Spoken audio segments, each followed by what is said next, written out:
Hello दोस्तों, कैसे हो सारे के सारे। होप सो सारे ठीक हो। स्वागत है एक बार फिर से आपका हमारे यूट्यूब चैनल पर। तो भाई, जैसे कि आप सबको पता है, आज हमारा डे 72 रहने वाला है।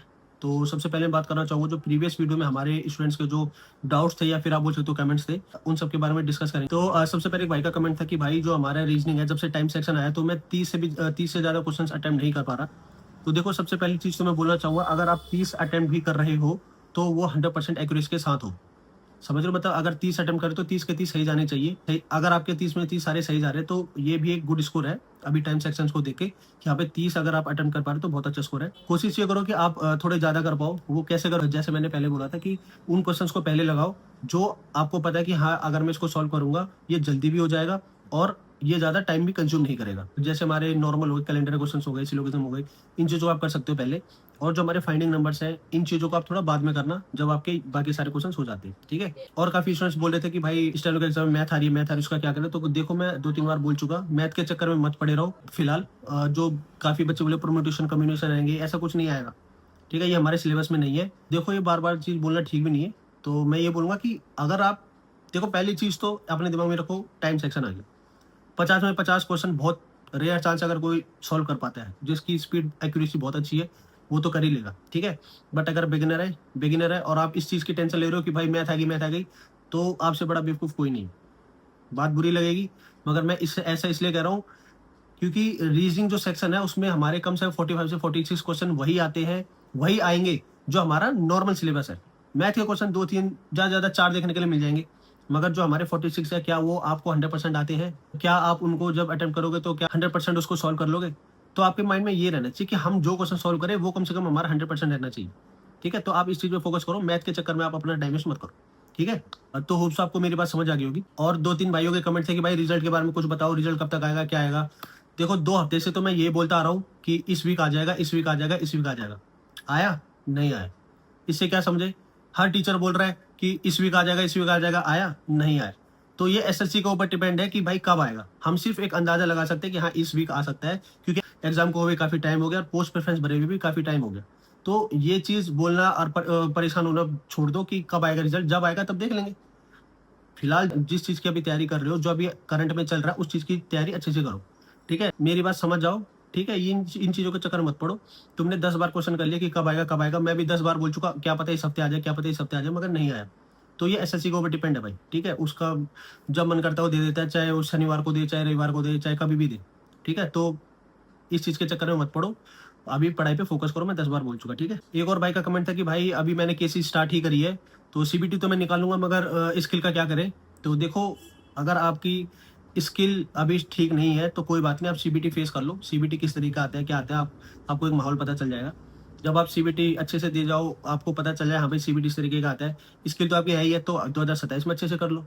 ठीक है? तो होप सो आपको मेरी बात समझ आ गई होगी। और कुछ भाइयों का कमेंट था कि जैसे मैंने बोला था, 2027 के लिए एक नया टारगेट शुरू करेंगे। जो 2026 का जो एग्ज़ाम होगा, उस एग्ज़ाम पैटर्न को देखते हुए हम जो 2027 के स्टूडेंट्स के लिए तैयार करेंगे, बिगिनर्स के लिए, कि हाँ भाई, किस तरीके से आपको पढ़ना है, क्या-क्या स्ट्रैटेजी रहनी चाहिए, क्या-क्या टॉपिक आपको पढ़ने चाहिए, उन चीज़ के बारे में डिस्कस करेंगे और एक डेली टारगेट की सीरीज़ स्टार्ट करेंगे 2027 वाले स्टूडेंट्स के लिए, ठीक है? और एक चीज़ और बोलना चाहूँगा, देखो, मैं ऐसा सोच रहा हूँ कि जो 2026 के स्टूडेंट्स होंगे, उन सबके लिए एक तरीके से एक ऐसी चीज़ें लेकर आऊँ कि जैसे हमारे इंग्लिश का सेक्शन है, उसमें हमारे पार्ट ऑफ स्पीच हो गए, नाउन हो गए, प्रोनाउन हो गए, एडजेक्टिव, एडवर्ब, जो भी होता है।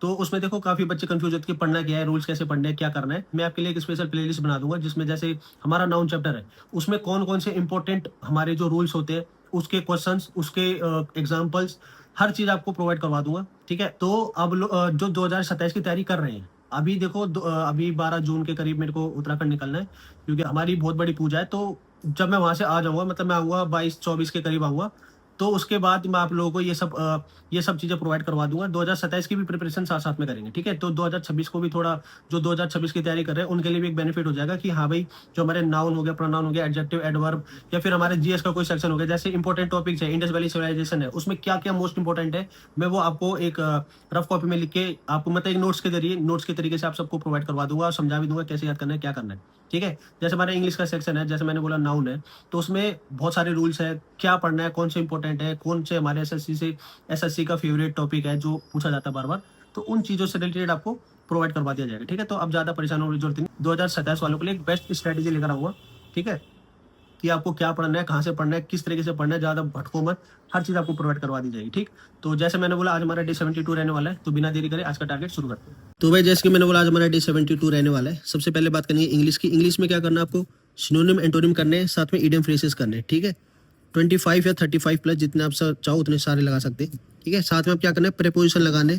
प्रेपोजिशन बहुत इंपॉर्टेंट चैप्टर है भाई, ये हर जगह आता है, चाहे हमारे फाइंडिंग एरर्स हो या फिर क्लोज टेस्ट हो, हर चीज़ में आपको देखने के लिए मिलेंगे। ठीक है, इसके रूल्स पढ़ने सारे अच्छे से, कौन सी चीज़ कहाँ पे यूज होती है वो चीज़ पढ़ने, और साथ में क्वेश्चंस लगाने। ठीक है, और साथ में 3 मॉक टेस्ट करने एसएससी सीजीएल के। अब बात करते हैं रीजनिंग की। रीजनिंग में ज़्यादा कुछ नहीं, 4 मॉक टेस्ट लगाने एसएससी सीजीएल के। ठीक है, सीजीएल देखो मैं इसलिए देता हूँ, ये थोड़े एडवांस क्वेश्चन देता है, तो आपकी प्रैक्टिस अच्छी हो जाएगी। ठीक है, अब बात करते हैं जीएस की। जीएस में आपने क्या करना है, एंशिएंट हिस्ट्री करनी है आज। ठीक है, एंशिएंट हिस्ट्री में भी क्या क्या पढ़ना है वो चीज़ मैं आपको बता देता हूँ। इंडस वैली सिविलाइजेशन क्वेश्चन पढ़ने। ठीक है, साथ में उनके टॉपिक्स जो भी इंपॉर्टेंट चीज़ें वो चीज़ें पढ़नी है। साथ में वैदिक पीरियड पढ़ना है, महाजनपद पढ़ने हैं। 16 महाजनपद थे, उन सब के कैपिटल्स आपको याद होनी चाहिए।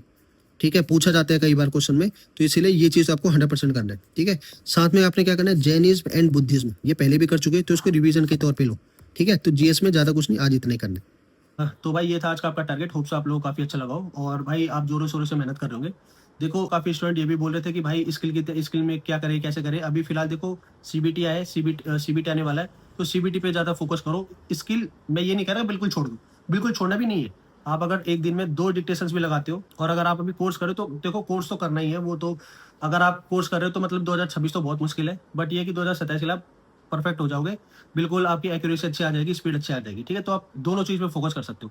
मगर आपकी स्पीड है, सब कुछ है, आप सिर्फ स्पीड पे फोकस कर रहे हो, तो आप एक दिन में सिर्फ 2 डिक्टेशंस लगाओ, काफ़ी है। फिलहाल आप सीबीटी पे फोकस करो। ठीक है, तो होप्स आपको मेरी बात समझ आ गई होगी। तो इस वीडियो में ज़्यादा कुछ नहीं, अगर वीडियो अच्छी लगी तो लाइक शेयर सब्सक्राइब जरूर करना। मिलते हैं नेक्स्ट वीडियो में। थैंक्स।